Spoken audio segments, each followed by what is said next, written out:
todos los que estamos aquí, aproximadamente somos 16 más los moderadores y están pagando más agremiados para que nos estén escuchando por este medio. Pues bueno, como siempre, inicio con mi eslogan.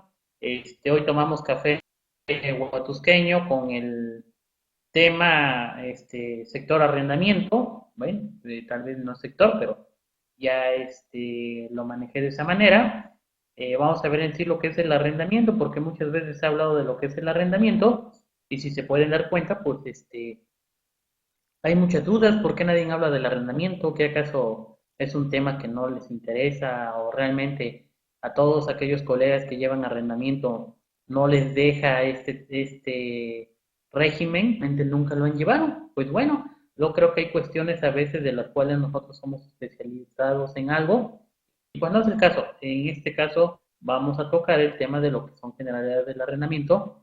Iremos viendo desde el punto de vista de conceptos, como siempre es mi costumbre de irlo desmenuzando, porque en sí hablar del arrendamiento, pues podríamos hacer un resumen. Ok, el arrendamiento, pues nada más te vas a la deducción sea del 35%, o aplicas tus gastos y punto, se acabó, ¿no? Eso es el arrendamiento. Pero hay muchas cuestiones por ahí importantes que hay que ir analizando, y vamos a ir sobre la marcha. Bueno, pues acá, como lo pueden ver, mi invitado de honor, que tengo el gusto de estar hoy con él, es el contador Octavio Ávila Chaurán, vicepresidente de la Asociación Nacional de Fiscalistas.net, el cual en unos breves momentos ingresará para que estemos desmenuzando este tema. Él, me imagino que se encuentra un poco desvelado, por ahí lo vi como eso de las 3 o 4 de la mañana que estaba conectado. Dirán, ¿qué estábamos haciendo a esa hora? Bueno, pues yo por mi lado estaba yo checando algunas cuestiones todavía de acá de mi presentación, y también me apasioné leyendo lo que es el paquete económico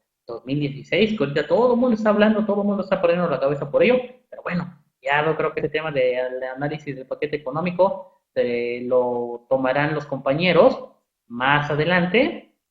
Y pues, como dice acá el buen maestro Octavio Ávila, pues yo creo que es cuestión de ir desmenuzando ese paquete económico y ver qué nos trajo, ver qué sorpresa nos trae. De lo que yo pude analizar, pues realmente fueron unas cuestiones interesantes por ahí dentro de lo que es el régimen de incorporación fiscal, sector de transporte y sector de agricultura. Son temas que yo he tocado, me interesó, llamó mucho la atención. Yo creo que los iremos comentando sobre la marcha. Pues bueno, aquí estamos, empezamos, como siempre.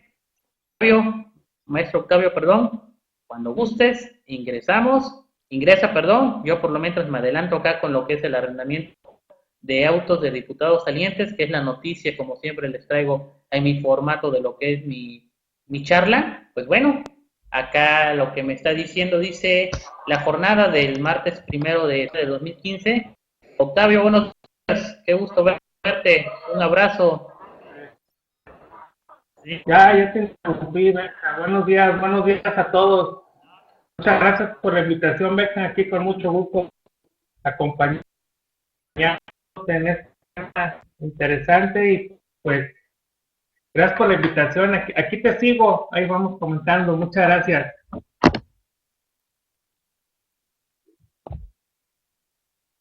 Ok, Octavio, muchas Adelante, gracias te a cedo. ti. Te ves desvelado, te vi que estabas conectado en el Facebook como eso de las 3 de la mañana. Se me hace que estabas estudiando, eso es lo que yo quiero pensar. Estabas estudiando lo que es el paquete económico, ¿verdad? Pues no nos dejan entre convención, trabajo, esto que salió el día de ayer, así es que andamos, igual que todos, güey, igual que todos, carrereados, ¿eh? No, Sí, ok, semana no, entiendo, pues bueno. pero el viernes sí, mi estimado Sergio. Adelante, Beca. Ok, pues bueno, mire, comenzamos con lo que es la noticia. Miren, supuestamente el 1 de septiembre de 2015 salió publicada esta noticia en el periódico La Jornada, a donde me llamó la atención lo que es el arrendamiento, dice, de autos por diputados salientes. Dice, concluida la 62 legislatura, ayer fue el último día para que los grupos parlamentarios hicieran entrega de todos los bienes, oficinas y devolución de los 130 automóviles que utilizaron desde diciembre de 2012, así como las tarjetas llave que pagar a los 500 diputados federales por las carreteras sin pagar viaje. ¿Cómo lo ves? Pues Este 31 de agosto terminó la vigencia del contrato, ahí está el número de contrato, suscrito el 1 de diciembre de 2012, con el que la Cámara requirió a la empresa Casanova Rent el arrendamiento de 130 automóviles Toyota Corolla para el disfrute de legisladores y que desde hoy forman parte de los activos en San Lázaro. Por ello, los diputados no los pueden conservar. La Cámara optó por la figura de arrendamiento. Ahí empezamos con lo que es el arrendamiento. En lugar de comprar los autos con un contrato que representó un desembolso de 57.396.000 pesos en mensualidades, o sea, es un dineral, encareció el valor de las unidades. Arrendar cada una costó 441.507 pesos, cuando la versión de lujo del Corolla actualmente se vende en 323.000 pesos. Los autos se distribuyeron de las 78 para diputados y 52 para los grupos parlamentarios, que a su vez los entregaron discrecionalmente. Uno de ellos incluso se lo otorgó al diputado del PT, ahora de Morena, Manuel Huerta, uno de los más críticos. ¿Cómo ves, Octavio? ¿Qué opinas de esto? Sí, pues de repente se avientan ahí en la Cámara ahorros mal entendidos, Dice, estimado los Beca. diputados se alojaron ya a las oficinas. ¿Sí? Te escucho. No, te comentaba ahorros mal entendidos de repente, ¿no? Con tal de que no se quedaran con el vehículo, pero pues después de 3 años, ¿cómo dejaron el vehículo? Imagínate. Y el arrendamiento ese, pues tú sabes que financieramente, pues es carísimo, como tú lo comentas, pero, híjole, lo único que lograron fue que se hubiera más erogaciones en la Cámara, ¿no, estimado? Con estas estrategias que hacen.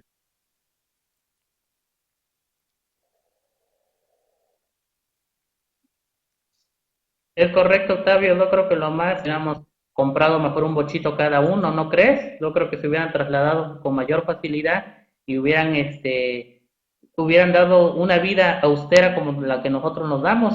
A veces muchos de nosotros no llegamos, son diputados, son representantes del pueblo y adelante, nosotros mismos los elegimos y nosotros tenemos la culpa, señores. Pero bueno, entonces seguimos, dice, los diputados desalojaron ya las oficinas donde impera un ambiente del Partido del Trabajo, porque los empleados no han recibido su finiquito y solo recibieron la promesa de la coordinadora administrativa, Laura Hernández, que de esta semana quedará saldada la liquidación. El excoordinador y el dirigente del PT, Alberto Anaya Gutiérrez, ya no se presentó ante los trabajadores. Se le vio el sábado y Laura Hernández aseguró que su instrucción fue pagar a los colaboradores, entre estos las señoras que atendían la cocina del grupo. La inseguridad de los empleados de un partido que durante 15 años explotó el lema del trabajo se debe a que no están registrados en nómina. Su pago era en efectivo y no existe ningún recibo que ampare la relación patronal. Durante 3 años, también los diputados utilizaron una tarjeta llave que originalmente tenía cobertura en las carteras administradas por Caminos y Puentes. Sin embargo, a solicitud del periodista José Mansur, actual secretario del Gobierno del Estado de México, el beneficio se ligó al sistema de cobros vía PAS, que incrementó el costo en 200 pesos por legislador. Lo único que los diputados no están obligados a regresar es el fistol de oro de 14 quilates que recibieron al inicio de la legislatura. Cada uno costó 3.310 pesos, con un total de 1.655.000 pesos, ¿ok? ¿Cómo ves entonces, Octavio, esa noticia? Para concluirla. Sí, fíjate que cada que concluye una legislatura, pues prácticamente las liquidaciones que agarran todos los legisladores, híjole, hay muchos que ya no vuelven al juego, que ya no son de los famosos chapulines que brincan de una cámara a otra o algún puesto, pero pues se llevan, con las liquidaciones que se llevan, tienen para vivir tranquilamente unos buenos años más hacia adelante.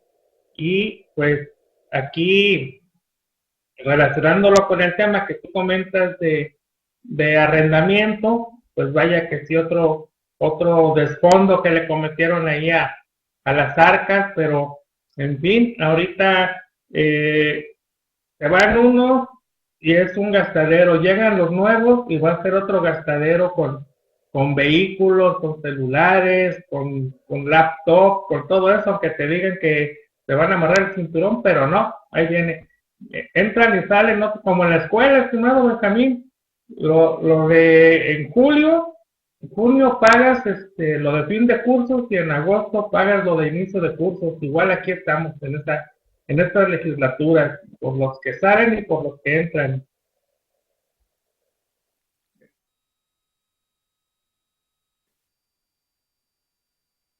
Es correcto, Octavio. Pues yo creo que el próximo diputado o senador, pues va a ser acá tu representante de acá de la zona cafetalera, porque yo también quiero gozar de esos privilegios.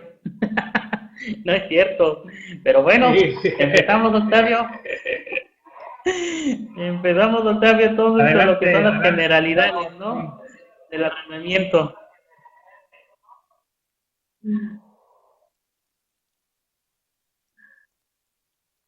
Pero bueno, entonces comenzamos. ¿Qué son las generalidades entonces? Yo creo que hay que partir de dos conceptos básicos, Octavio. Yo creo que hay que ver lo que son bienes muebles y lo que el artículo de la ley del impuesto sobre la renta dice que es el arrendamiento de bienes inmuebles, ¿no? Nunca nos habla del arrendamiento de bienes muebles, pero es por eso que vamos a ir analizando estos conceptos generales de lo que es un concepto no mueble. Pues bueno, empezamos, dice. Los bienes muebles son aquellos elementos de la naturaleza, materiales o inmateriales, que pueden desplazarse de forma inmediata y trasladarse fácilmente de un lugar a otro, ya sea por sus propios medios o por una fuerza interna o por una fuerza extraña y manteniendo su integridad. Se consideran asimismo muebles las partes sólidas o fluidas separadas del suelo, como las piedras, tierras, metales, construcciones asentadas en la superficie del suelo con carácter transitorio, los tesoros, monedas y demás objetos puestos bajo el suelo, los materiales reunidos para la construcción de edificios mientras no estén empleados. Bueno, ¿qué nos dice el Código Fiscal Federal 2015 sobre lo que son los bienes muebles? En el artículo 752 me dice que los bienes son muebles por su naturaleza o por disposiciones de ley. El artículo 753 me dice, son muebles por su naturaleza los cuerpos que pueden trasladarse de un lugar a otro, ya se muevan por sí mismos o ya por efecto de una fuerza exterior. Continuamos. Ahora, ¿qué son los bienes inmuebles? Los bienes inmuebles son aquellos elementos de la naturaleza que no pueden trasladarse de forma inmediata de un lugar a otro sin su destrucción o deterioro, porque responde al concepto de... El Código Civil Federal del 2015, en el artículo 750, nos dice, son bienes inmuebles el suelo y las construcciones adheridas a él. Óiganlo bien, las construcciones adheridas a él, que acá en este caso es el punto medular para lo que es el régimen de arrendamiento. Las plantas y los árboles mientras estuvieran unidos a la tierra y los frutos pendientes de los mismos árboles y plantas mientras no sean separados de ellos por cosechas o cortes regulares. Y así, en lo que es el artículo 750 nos da el concepto de lo que son los bienes inmuebles, que si te das cuenta son varias fracciones, acá yo nomás puse los más que me llamaron la atención, y si te das cuenta también me dice que un bien inmueble, vasos, instrumentos, utensilios destinados por el propietario de la finca directa y exclusivamente a la industria o la explotación de la misma, así como los aparatos eléctricos y accesorios adheridos al suelo o a los edificios por el dueño de estos, salvo convenio en contrario. Dice, los animales que formen el pie de la cría en los predios rústicos destinados al total o parcial al ramo de la ganadería, y los diques y construcciones que aunque sean flotantes están destinados por su objeto y condiciones permanentes a un punto fijo de un río, lago o costa, así como también un último que dice que las líneas telefónicas y telegráficas y las estaciones radiotelegráficas fijas. Pero bueno, entonces, ¿cómo ves, Octavio? Yo creo que es importante analizar acá lo que son las definiciones de lo que es un bien mueble y un bien inmueble, ¿no? Para empezar, lo que es el concepto de un arrendamiento, tanto el arrendamiento de bienes muebles como de bienes inmuebles. Fíjate que sí, y muy bien por ti el inicio del tema con esta identificación de ambos conceptos del inmueble y el mueble, porque de repente no nos queda muy claro. Y fíjate que en este año pasado, 2014 y 2015, con el famoso régimen de incorporación fiscal, el RIF, en el que te mencionaba que puede ser RIF alguien que rente bienes muebles, y se creó la confusión, aunque no lo creas o no lo crean amigos, entre muchos de nosotros contadores, que interpretaban que los de arrendamiento podían entrar al RIF por la mala interpretación de ese artículo y por no identificar qué es un bien mueble y un inmueble. Entonces, muy bien aclarado por ti y muy bien ilustrado, pues, que nos digas qué es un mueble, un bien mueble, quién es un bien inmueble, que te permita tener mayor conocimiento y no caer, pues, en eso que cayeron algunos colegas de nosotros, que al leer que podían entrar en RIF bienes muebles, estaban queriendo, pues, irse por ahí con el bien inmueble, totalmente erróneo. Pero aquí con esta aportación que tú nos haces, pues yo creo que nos queda más que clarísimo, estimado Benja. Es correcto, Octavio, y acá como nos dice Araceli de Pachuca, dice, el arrendamiento de bien muebles es actividad comercial, por consiguiente, actividad empresarial, pero solo los muebles. Exactamente, Areli, aquí mero. Es correcto, pues bueno, pues seguimos. Yo creo que ya definimos lo que es un bien mueble y lo que es un bien inmueble, ¿sí? Bien mueble y bien inmueble. Bueno, en esto se divide, lo que son los bienes inmuebles se dividen en dos tipos de bienes inmuebles, que son corpóreos o incorporales.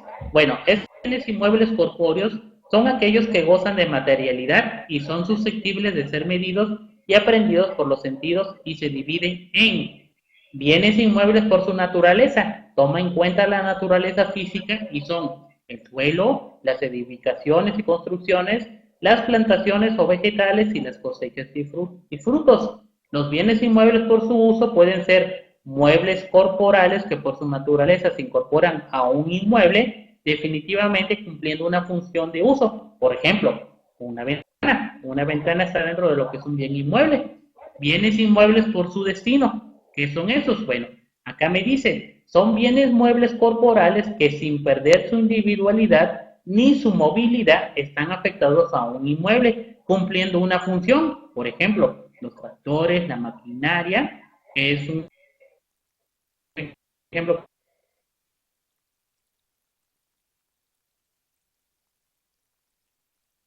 Yo les pongo acá de lo que son bienes inmuebles por su destino. Ahora bien, ¿cuáles son los bienes inmuebles incorporales? Son los derechos, dice, son los derechos y acciones que recaen sobre los bienes inmuebles.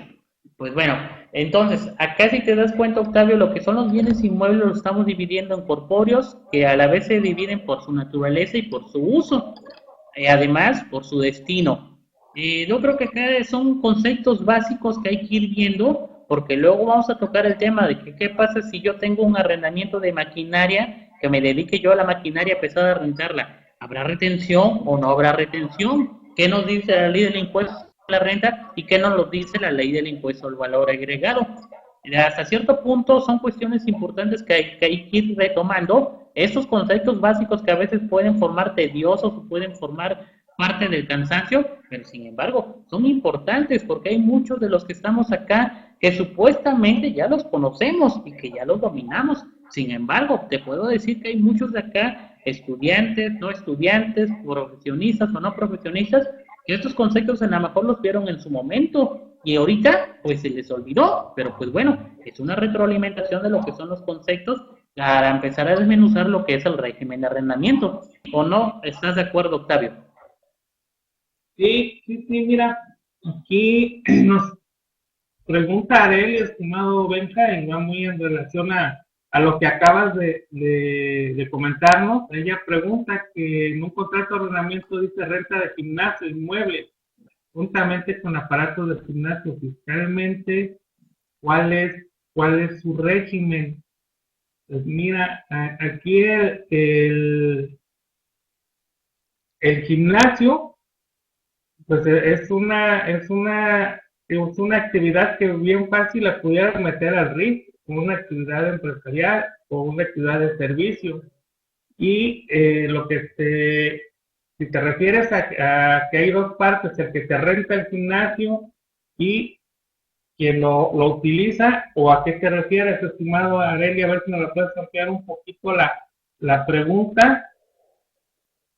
No sé si tú la hayas captado bien, estimado Benja. Pues yo creo que sí, Octavio, acá hasta cierto punto lo que dice acá Areli, ella está diciendo, esto de arrendamiento dice renta gimnasio, inmueble, juntamente con aparatos de gimnasio, muebles, fiscalmente, bueno, acá si te das cuenta lo que es el régimen de arrendamiento, hasta cierto punto, me está hablando de lo que son los bienes muebles y los bienes inmuebles. Yo creo que acá habría una combinación de ambos. Dice, se renta todo, tanto el inmueble como los muebles. Bueno, acá sería cuestión de ver, tú lo que me estás diciendo, al que se lo está rentando, tu arrendatario ahora sí, él cómo está dado de alta, o sea, está dado de alta como arrendatario o está dado de alta dentro de la actividad empresarial, porque acá como lo dice Octavio, si tú estás recibiendo este tipo de servicios por el arrendamiento de gimnasio con todo y aparatos y todo, pues tú bien que podrías entrar dentro de lo que es el régimen de incorporación fiscal. ¿Sí o no, Octavio? Sí, entonces, a ver, voy a tratar de desmenuzarlo tantito, Areli. Yo soy dueño del local más los equipos del gimnasio y se lo rento a Benja. Entonces, yo como dueño debo de estar en arrendamiento y Benja que me renta ese gimnasio y lo explota, pues él se va a ir a una actividad empresarial, no Benja, digamos dos figuras ahí. Yo dueño tengo que ser arrendador y tú que me rentas, pues ya te meterás en una actividad empresarial, ¿sí? El arrendatario está en RIF, dice. Acá como está bien. Es lo que estaba comentando Octavio Ávila hace rato, ¿no? Que hubo mucha confusión en cuanto a lo que era el RIF, ¿no? Que según pues, supuestamente podía estar dentro de lo que era el arrendamiento, que era el régimen de incorporación fiscal. Sin embargo, acuérdate que para lo que es el arrendamiento existe un capítulo exclusivo. O sea, tú no puedes buscar por ahí una laguna o puedes buscar por ahí alguna confusión en ley. El arrendamiento específicamente está dentro de la ley que lo maneja un capítulo en específico. Por lo tanto, yo considero que en base a ese fundamento, pues tú realmente RIF no podría ser cuanto a lo que es la actividad de arrendamiento, como lo había dicho el maestro Octavio en su momento. Octavio, nada más para complementar ese comentario, adelante. Sí, sí es así, Areli.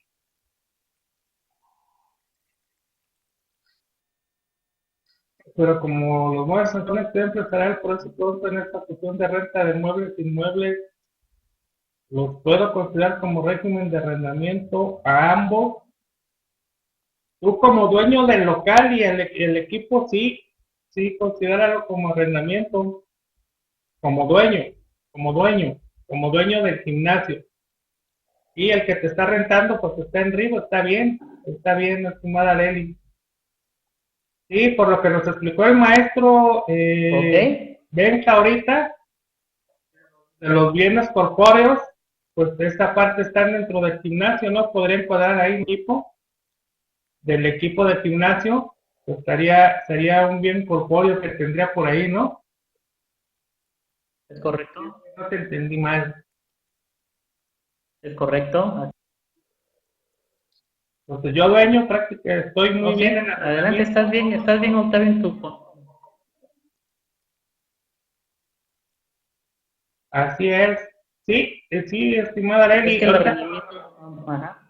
por lo que nos comenta el maestro Benja, tú el local, tú vas a estar registrado en arrendamientos como dueño del local, rentando el local más el equipo del gimnasio, el gimnasio completo, en arrendamiento. Viéndolo de ese lado. Ahí sí, ahí no hay vuelta de hoja y está aquí soportado por lo que nos acaba de comentar el maestro Benja ahorita. Ok, correcto. Pues bueno, pues yo creo que seguimos entonces con el tema.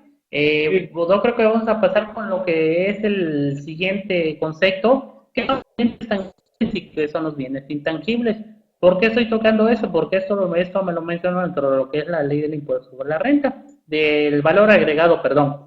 Dice, los bienes tangibles son aquellos bienes físicamente apreciables, es decir, que se pueden tocar y ocupar un espacio.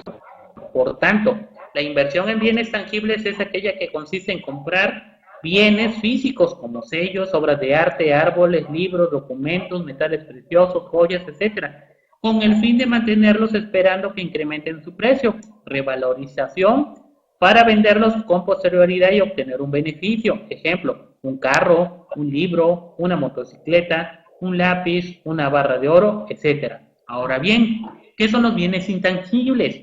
Los bienes intangibles, aquellos que no apreciarse por los sentidos, sino por la inteligencia, ya que se trata de cosas inmateriales. Entre los bienes intangibles podemos encontrar los derechos sobre patentes, marcas, concesiones, renombre comercial y otros. Ejemplo, patentes, marcas, concesiones, renombre e inteligencia. Entonces, ¿qué quiere decir? La diferencia entre lo que son los bienes tangibles e intangibles es que unos se pueden tocar, los puedo mover de un lugar a otro hasta cierto punto, mientras que los bienes intangibles, pues prácticamente son así como me lo dicen, derivados de la inteligencia, derivados de la imaginación, porque simplemente existen dentro de lo que es un espacio figurado, prácticamente. Pero ¿por qué tocamos lo de los bienes tangibles e intangibles?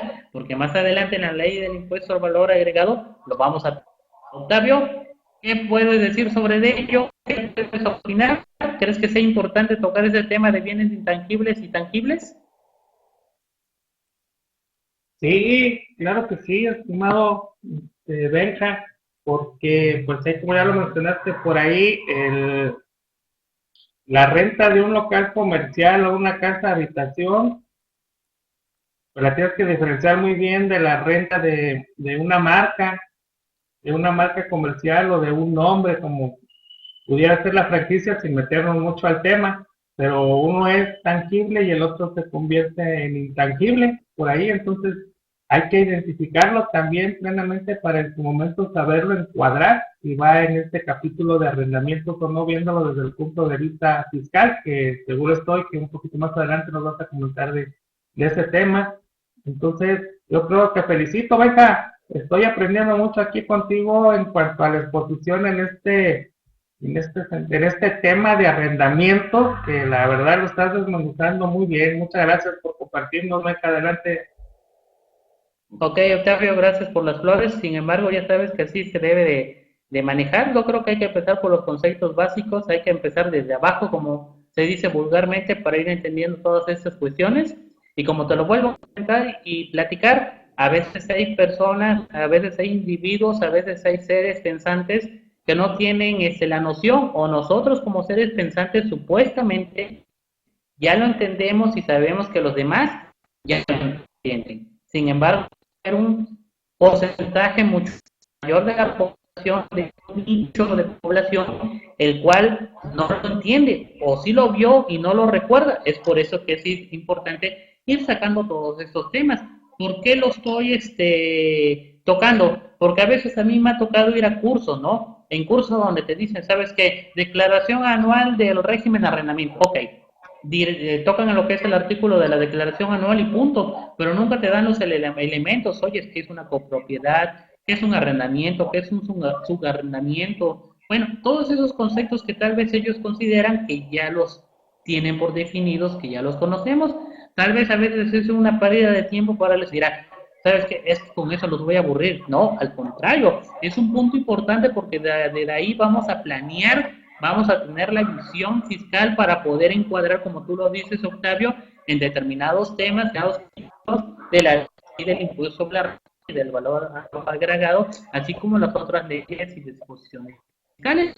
Pero seguimos. Ahora dice, acá encontré esta tesis, llamémosla así, o es una, bueno, dice, el arrendamiento de inmuebles, su naturaleza es civil o mercantil. Bueno, veamos qué nos dice acá. Dice, el arrendamiento de bienes inmuebles no está incluido en ninguno de los actos de comercio previstos en el artículo 75 del Código de Comercio. Sin embargo, de conformidad con la fracción 24 de dicho artículo, que admite como otros actos de comercio cualesquiera, otros de naturaleza análoga o con los expresados en el mismo código, cabe considerar como acto de comercio el arrendamiento de inmuebles, cuando en él concurren las características comunes a todo acto mercantil, como es, entre otras, que el acto que realice con propósito de especulación comercial, lo que no ocurre en el arrendamiento de un inmueble destinado al uso de una empresa y cuya especulación de ninguna manera forma parte del objeto social de la misma, aun cuando la empresa de que se trate tengan el carácter de comerciante en los términos de la fracción 2 del artículo 30 del citado código. No por este simple hecho, las adquisiciones, enajenaciones y alquileres de la misma, verifique, tendrán forzosamente el carácter de mercantiles, pues la expresión especulación comercial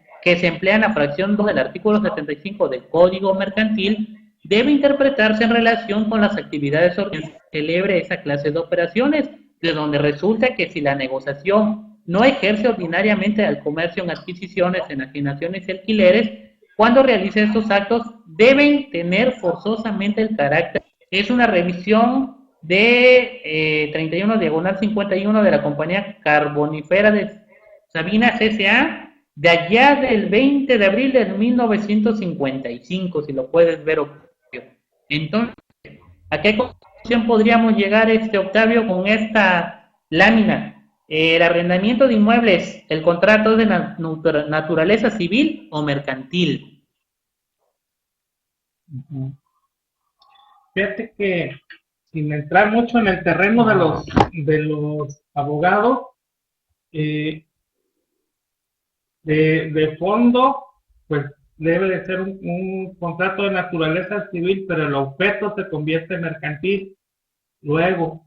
Y considero que, pues sí, aunque se vuelve mercantil, no pierde su naturaleza el arrendador, como en algún momento dado se quisiera entrelazar el hecho de que yo, arrendador, le rente a una empresa comercial, me convierta en comerciante, que es lo que se dice que no funciona. Entonces yo creo que el contrato, a fin de cuentas, es una actividad económica y sí tiene también su naturaleza mercantil, aunque de fondo, te digo, en mi opinión, pues sigue siendo civil. Correcto, Octavio, pues yo creo que es importante acá ver de la naturaleza que se le da, independientemente, pues va a tener efectos fiscales, ¿no? Punto bueno, el contrato de arrendamiento es de naturaleza civil o mercantil, que tú bien lo sabes que ya para efectos fiscales, pues simplemente con que esté el contrato estipulado y escrito, pues va a tener los efectos fiscales consecuentes. Sí. ¿Sí? Ok, pues bueno, ¿quiénes pueden obtener ingresos por arrendamiento?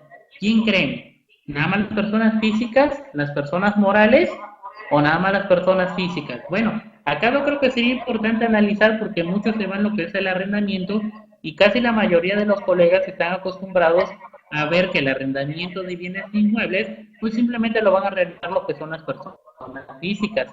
Pero acuérdense que también por ahí el artículo de las personas morales dentro de la ley del impuesto sobre la renta, también me toca lo que es el arrendamiento de bienes inmuebles, como lo dice el artículo, dice las personas morales, supuestamente el artículo 16, dice, las personas morales residentes en el país, incluida la asociación en participación, acumularán la totalidad de los ingresos en efectivo, en bienes, en servicio, en crédito o cualquier otro tipo que obtengan en el ejercicio, inclusive los provenientes de sus establecimientos en el extranjero. Ahora bien, ¿qué dice? El artículo 17 dice, para los efectos del artículo 16, o sea, personas morales, que habla de ingresos, dice, se considerarán que los ingresos se obtienen en aquellos casos no previstos en otros artículos de la misma, en las fechas que se señalan conforme a la siguiente, tratándose de el otorgamiento del uso o goce temporal de bienes cuando se cobre total o parcialmente las contraprestaciones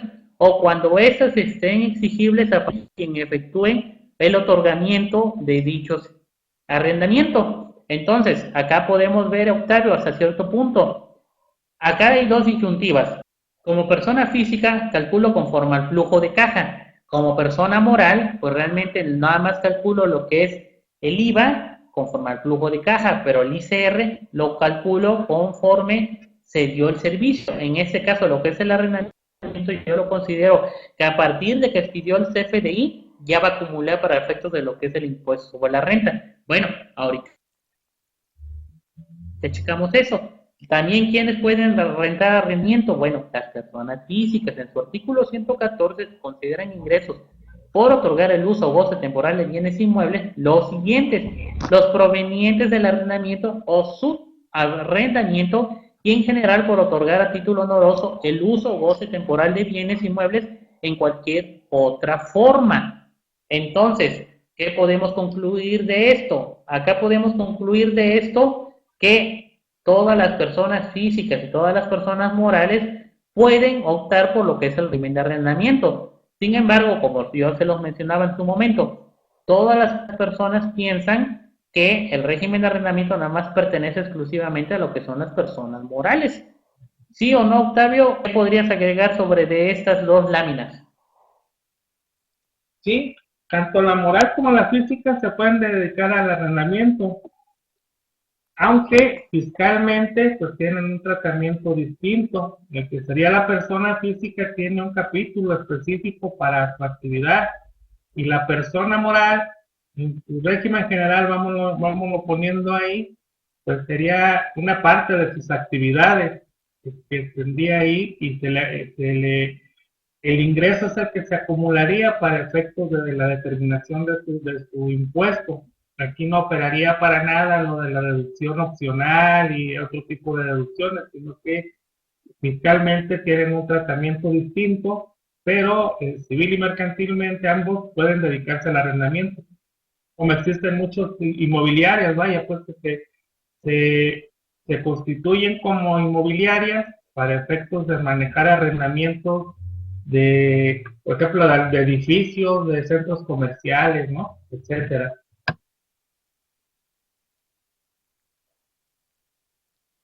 Es correcto, Octavio. Sin embargo, nosotros, por ejemplo, yo acá en las altas montañas de Huatusco, pues creo que el edificio más grande que tengo, pues es el de mi iglesia que está acá en el centro, porque de ahí no pasamos de 2 o 3 pisos.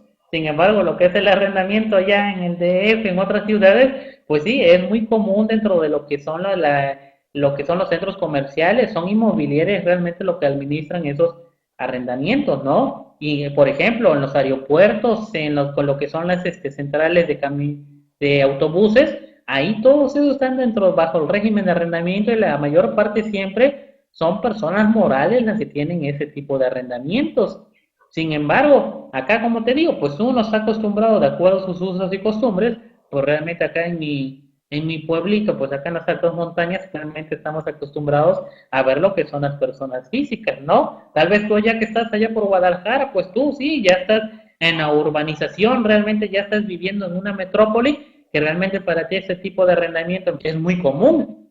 ¿A poco no, Octavio? No, bueno, pues yo no tengo la culpa de haber nacido en la ciudad más hermosa del mundo, estimado Benja. Sí, fíjate que eh, en las grandes urbes, por las mismas características, pues, de repente se manejan actividades o planeaciones muy diferentes a lo que puedes encontrar en ciudades más pequeñas. ¿Y por qué? Pues por las mismas necesidades que se van dando, ¿no? Entonces, pues de repente se vuelve difícil un régimen de condominio en una población pequeña donde no existe ese condominio, que lo puedas tú aplicar, como bien dices. Entonces, eh, pues es lo que se maneja, y prácticamente pues es más que nada lo buscan por protección fiscal, protección patrimonial, eh, lo manejan así a través de los regímenes de condominio, de los fideicomisos, etcétera.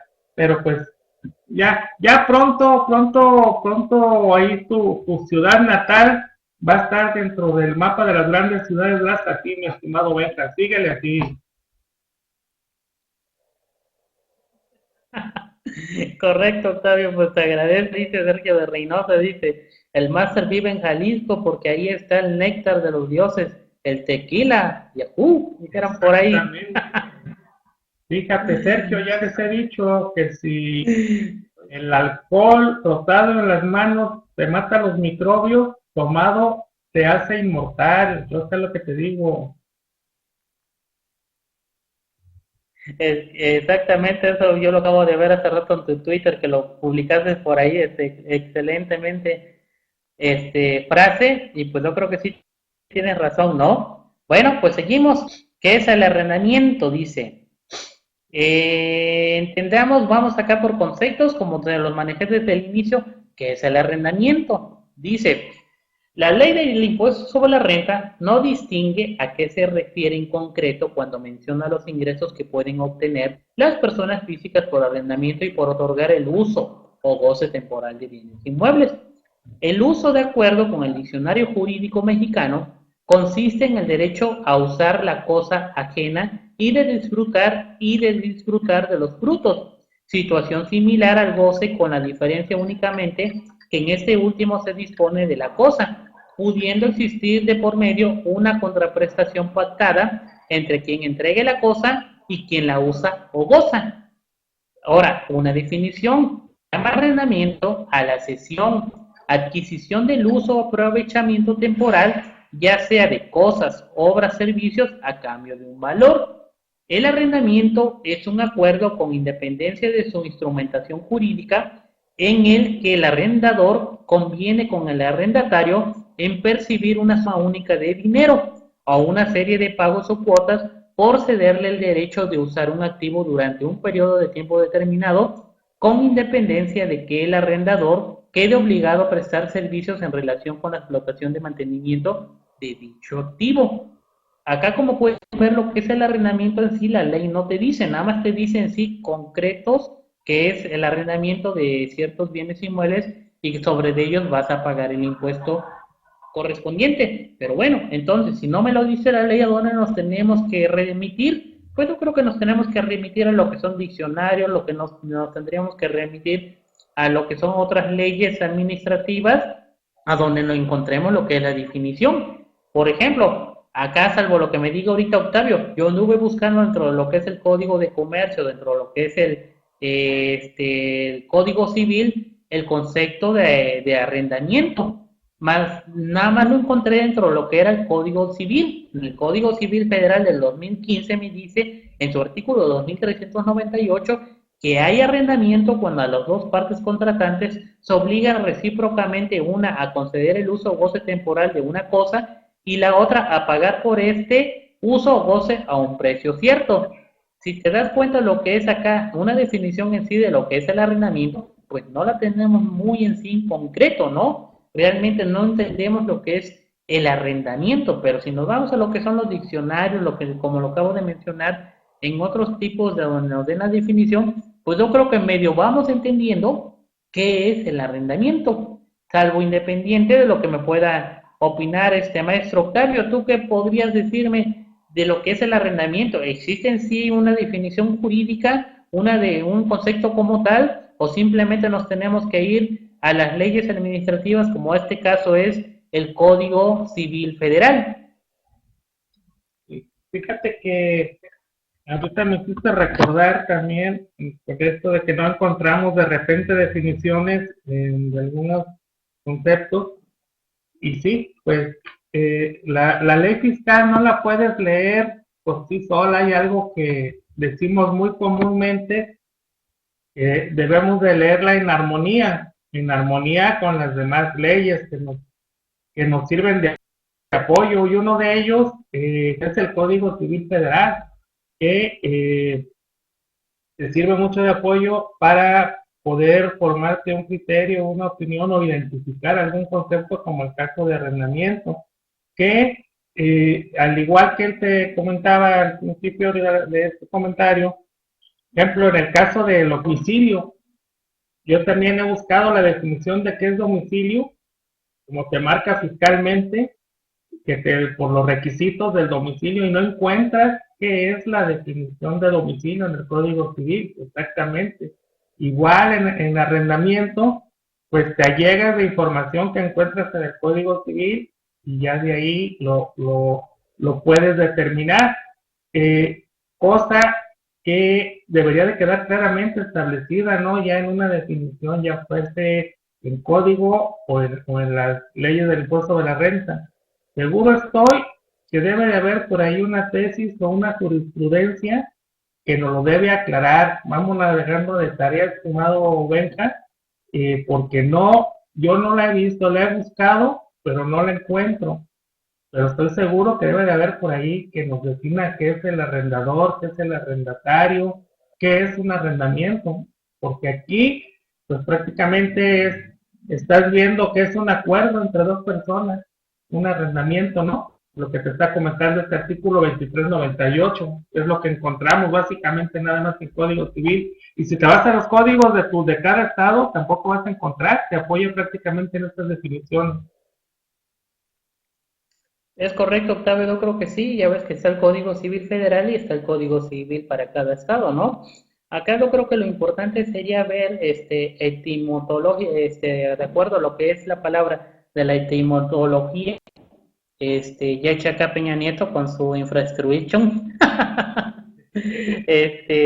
ver el origen, ¿no? El origen de lo que es la palabra, ¿no? De lo que es el arrendamiento. Pero bueno, como tú dices, yo creo que acá las definiciones de lo que es el arrendamiento, pues a veces lo podemos encontrar vagamente, óyelo bien, vagamente dentro de lo que son los diccionarios, hasta cierto punto, no tienen también en sí un concepto específico, ¿no? De lo que es el arrendamiento. Pero bueno, como tú lo comentas, dejémoslo de tarea y yo creo que dentro de unos 2 o 3 programas volvemos al tema de dichas definiciones. Continuamos con lo que es el subarrendamiento y dice, es cuando un inquilino realquila parte de la vivienda o la totalidad de la misma a otra persona. Hablamos de subarrendamiento. El Código Civil Federal del 2015 en su artículo 2480 me dice que el arrendatario no puede subarrendar la cosa arrendada en todo, ni en parte, ni ceder sus derechos sin consentimiento del arrendador. Si lo hiciere, responderá solidariamente con el subarrendamiento en los daños y perjuicios. Yo creo que acá es una cosa, es un tema importante de lo que es el subarrendamiento, porque si te das cuenta, en lo que, bueno, acá al menos en lo que es mi zona, nosotros no manejamos lo que es el subarrendamiento como tal. Tal vez son conceptos que nos marca la ley y se van a ir aplicando dependiendo de la actividad o necesidad que necesitemos de acuerdo a nuestras actividades que realicemos. Pero bueno, yo lo que te puedo decir de acá de mi ciudad, que el subarrendamiento nosotros no lo utilizamos. Tal vez sí lo utilizamos entre cuates cuando vamos a la universidad, de que nos decimos, ¿sabes qué? Nos dividimos la renta para que no paguemos mucho. Yo creo que ahí estaríamos implementando lo que es el subarrendamiento, porque al final de cuentas va a quedar uno como representante ante el que va a pagarle dicha renta, dicho alquiler del departamento. ¿Sí o no, Octavio? Sí, sí, sí. Esas épocas, ¿se da estimado Benja? Esas épocas de estudiante. No había para libros, no había era para muy copias, pero sí había para las caguamas, ¿verdad? No, eso ni me digas, o sea, no me digas porque mira, íbamos a comer y yo creo que nos comprábamos 3 o 4 gorditas y nadie tenía 2 o 3 pesos y punto. Pero eso sí, vamos a sacar el cartón, vamos a sacar todo lo demás. Aparecía el billete de a 100, el billete de a 200, porque ahí sí aparecía el dinero. Pero para lo demás, para lo que era la renta, libros y comida, no había dinero. Yo creo que es el efecto mágico de lo que es el alcohol, como tú lo estabas mencionando anteriormente, en cuanto a lo que es la versión del tequila. Pero bueno, continuemos con lo que, bueno, ahora vamos a pasar, ya vimos lo que son los conceptos básicos, ya vimos definiciones, ahora vamos a ver qué son los aspectos del arrendamiento en lo que nos marca la ley del impuesto sobre la renta. Vamos a hablar entonces, dice, de los ingresos. ¿Qué son los ingresos de arrendamiento? ¿Y cuáles van a ser los ingresos grabados? Dice, la ley del impuesto sobre la renta en su artículo 114 tipifica que se consideran ingresos por otorgar el uso o goce temporal de bienes inmuebles y en su fracción primera menciona como ingreso gravable al arrendamiento o subarrendamiento, y en general por otorgar a ti el uso o goce temporal de bienes inmuebles en cualquier forma. Si te das cuenta, Octavio, acá ya me está manejando, dice bienes inmuebles, no me está mencionando bienes muebles. ¿Sí? Es algo muy importante y me lo está mencionando en el artículo 114. Me dice, por otorgar a título honoroso el uso o goce temporal de bienes inmuebles. ¿A dónde me dice muebles? ¿Sí? Pero bueno, por ahí debemos empezar a analizar todo este tema. Así como en su función segunda señala a los rendimientos de certificados de participación inmobiliaria no amortizable, que es otro tipo de ingreso gravable. Ahora bien, ¿qué me habla sobre los ingresos en crédito o a crédito? Dice, en su último párrafo, este artículo obliga a declarar y calcular el impuesto que corresponda a los ingresos en crédito hasta el año calendario en el que sean cobrados. O sea, ¿qué quiere decir? Si yo expedí un recibo de arrendamiento allá en enero del 2014 y me lo están pagando ahorita en septiembre del 2015,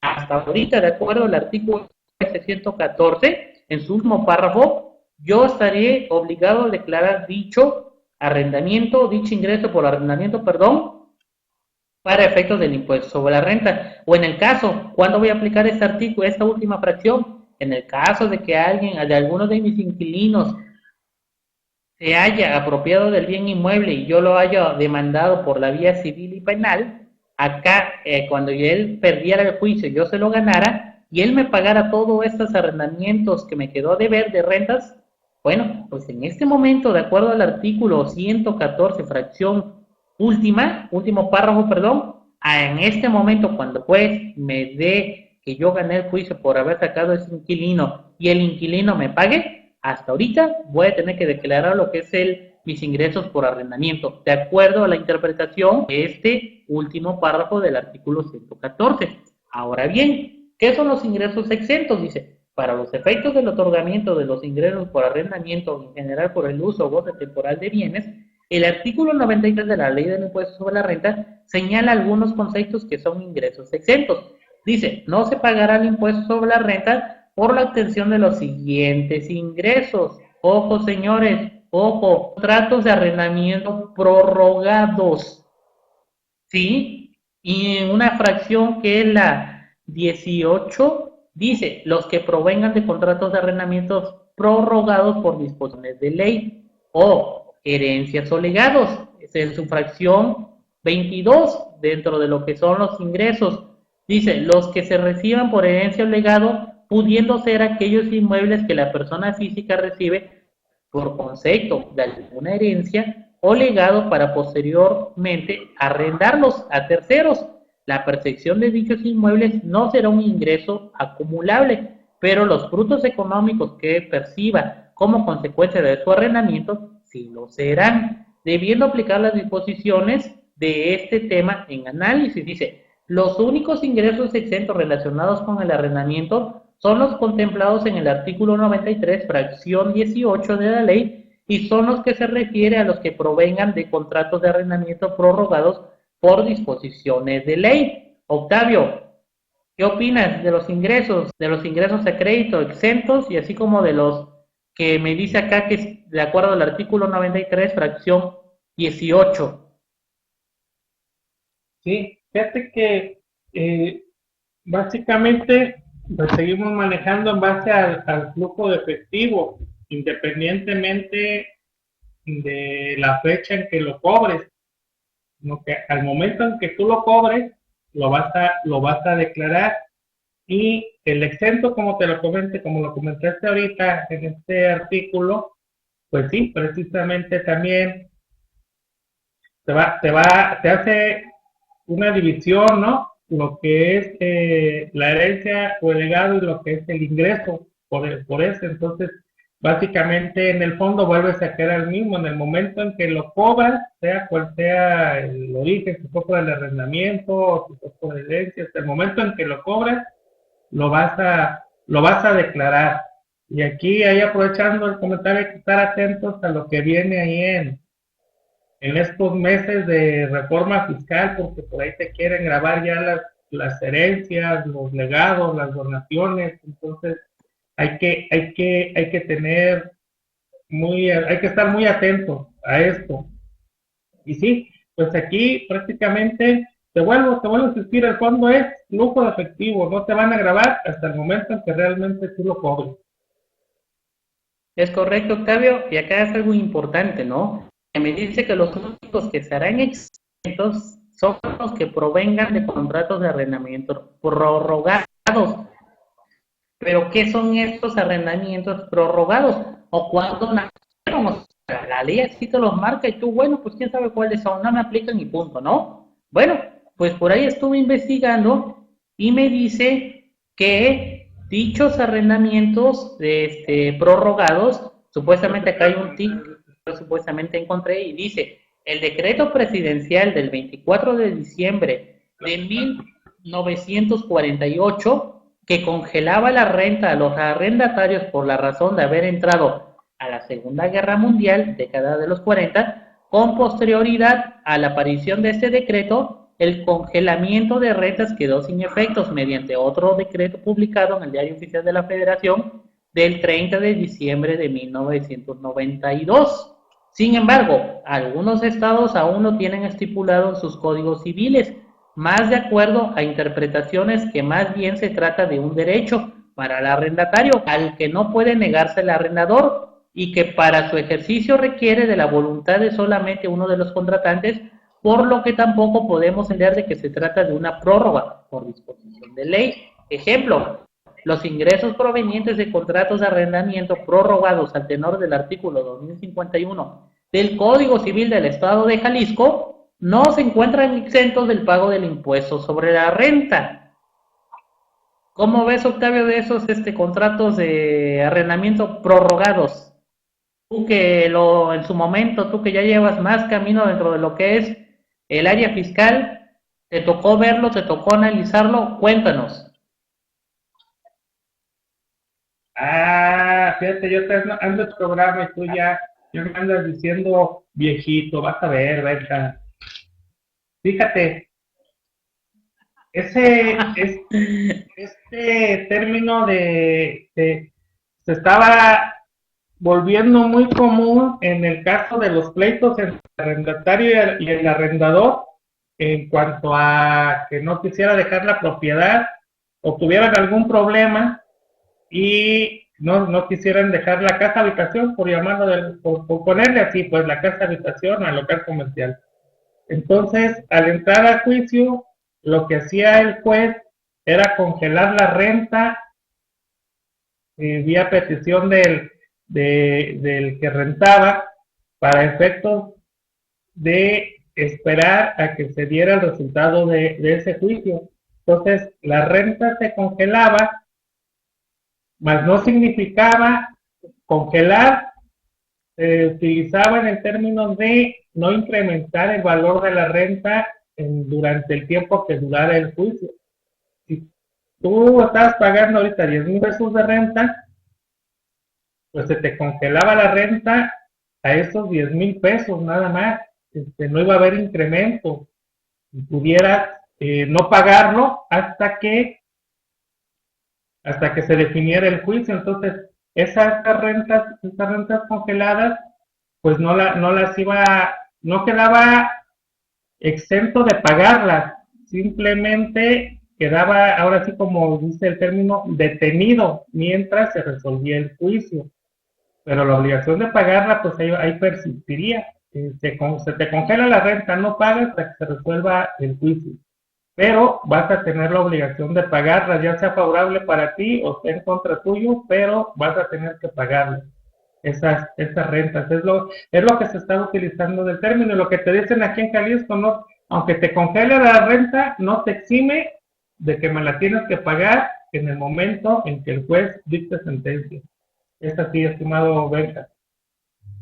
Ok, Octavio, pues entonces ya acá nos estás dando realmente lo que es el concepto de lo que es los ingresos exentos de lo que es el arrendamiento prorrogados. Sin embargo, acá lo que estamos viendo en sí, pues se puede decir hasta cierto punto no se puede interpretar como una prórroga y tampoco se puede interpretar de que van a estar exentos. Simplemente va a ser un periodo en el cual yo no voy a declarar dicho ingreso pero va a llegar el momento en que sí lo voy a declarar, ¿no? Así es, sí, sí, sí, ¿Sí? sí. Pues, bueno, Octavio, yo creo que nos quedan por ahí unos 5 o 6 minutos. Yo creo que es un tema que es muy largo, pero pues hasta donde lleguemos, dentro de 8 días vamos a seguir con el tema porque está interesante. Yo creo que lo vamos desmenuzando como debe de ser. En unos 5 o 8 minutos entra el colega Tom Cisneros y pues también hay que darle su espacio. Pero seguimos Octavio. Dice, de las deducciones, gastos e inversiones deducibles. Dice, las personas físicas que obtengan ingresos por arrendamiento de inmuebles de acuerdo con el artículo 115 de la ley, podrán efectuar las siguientes deducciones: impuesto predial y las otras contribuciones. Dice, los pagos efectuados por el impuesto predial de dichos inmuebles, así como por las contribuciones locales de mejoras, de planificación o de cooperación para obras públicas que afecten a los mismos, y en su caso el impuesto local pagado sobre los ingresos por otorgar el uso o goce temporal de bienes. Así como también otra deducción pueden ser los gastos de mantenimiento y consumo de agua. Dice, los gastos de mantenimiento que no implican adiciones o mejoras al bien de que se trate y por el consumo de agua, siempre que no los quienes usen o gocen de inmueble. Mucha confusión, me dicen, ¿qué son gastos de mantenimiento? Bueno, ¿qué pasa, por ejemplo, cuando tengo una casa habitación que ya se le está cayendo el revoco, ya está despintada, ya se abrió por ahí el piso, se levantó el piso vulgarmente hablando? ¿Qué opinarían ustedes? ¿Es un gasto de mantenimiento o es una adición o es una mejora? Porque acá me dice, los gastos de mantenimiento que no impliquen adiciones o mejoras del bien de que se trate. Entonces, si yo pinto mi casa que estoy alquilando, ¿es una adición o mejora o es un mantenimiento? Si yo levanto el piso que se levantó, o sea, el piso que se una adición o mejora o es un mantenimiento. Se cayó el revoco, lo vuelvo a poner, ¿es una mejora, una adición o es un gasto de mantenimiento? ¿Ustedes qué dirían? ¿Y qué es el impuesto predial? Bueno, el vamos pagando de manera anual, lo vamos a aplicar de manera anual y otras contribuciones me están diciendo que son los impuestos que pague yo en cada estado por tener el uso o goce de arrendamiento. Octavio, antes de que nos vayamos, ¿qué puedes opinar sobre estas dos fracciones del impuesto predial y los gastos de mantenimiento en el concepto que acabo de exponer? Fíjate que el término de mejora luego te deja una opción ahí de que la utilices de acuerdo a como mejor te convenga, ¿no? Porque si tú pintaste tu casa, pues estás haciendo una mejora a como estabas, pudiera ser, alguien te pudiera decir, pero alguien dice, no, nada más le di mantenimiento para que se vaya directito a mi gasto, pero yo creo que está muy claro que mantenimiento, pues es a lo que no es meterle alguna construcción más, ¿no? Y la mejora, pues sí, es meterle, haz de cuenta, le metes un piso más, perdón, es un piso, le haces dos pisos, le metes muros, pues eso ya estás modificando lo que ya está hecho. Y la pintura, el arreglar el baño y eso, pues nada más estás dándole mantenimiento a lo que ya está hecho. Yo así te lo interpretaría, que es una mejora y que es un mantenimiento, ¿no? Ok, Mientras, Octavio, pues yo creo que por cuestiones de tiempo, a ver si me haces el favor y dentro de 8 días, si está dentro de tus posibilidades, seguimos con la segunda parte de lo que es el régimen de arrendamiento, porque si te das cuenta, apenas estamos entrando dentro de lo que es de la ley del impuesto sobre la renta, nos falta analizar lo que es la ley del impuesto al valor agregado, así como de su contabilidad electrónica, ¿está obligado o no está obligado? O sea, es un tema muy amplio, ahorita vimos generalidades del régimen de arrendamiento como lo analizamos en su momento. Pero bueno, antes de despedirme, te comparto también mi reflexión de la semana, la cual dice, como siempre, es el formato que le doy a mi programa. En este momento, pues, mi reflexión de la semana fue algo que publiqué en mis redes sociales y lo que por donde la Dice, el destino es un canal el cual no podemos modificar. Sin embargo, sí podemos caminar con él. Gran arquitecto del universo, manda tu luz a esta humanidad que no entiende la misión.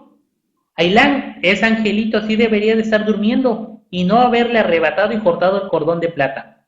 Así como él y miles de seres humanos han perdido la vida por una u otra razón.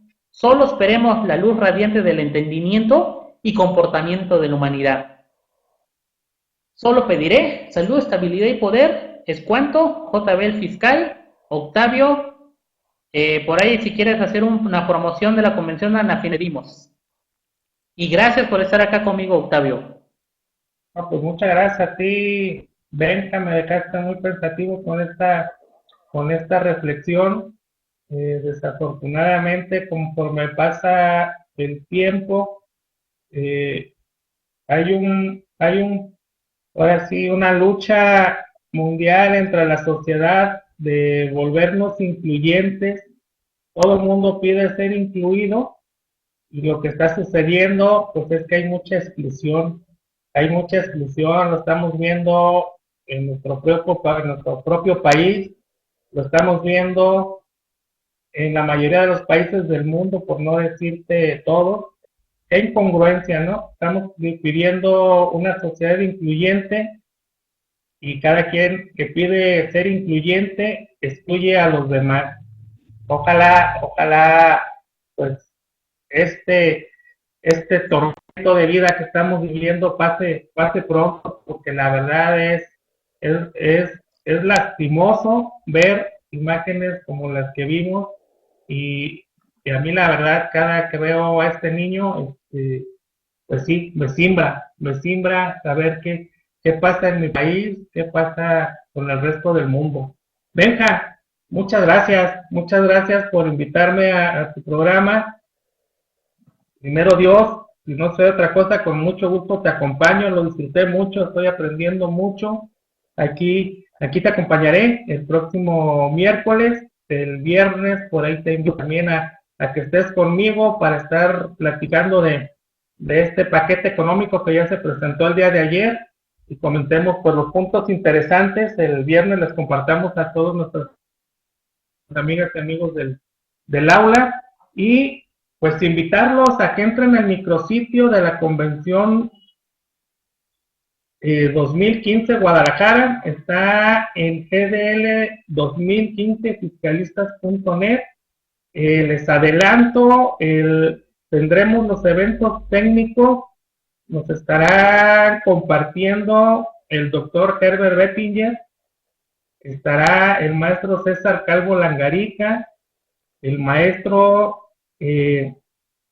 Ernesto Manzano García, el maestro Tomás Cisnero, y por la tarde un panel de la Comisión Fiscal de Anafinet con temas muy interesantes. Entonces, los invito a que visiten el micrositio, ahí van a encontrar toda la información de los eventos sociales, de los eventos técnicos y todo lo que quieras saber respecto a la Convención de Guadalajara 2015.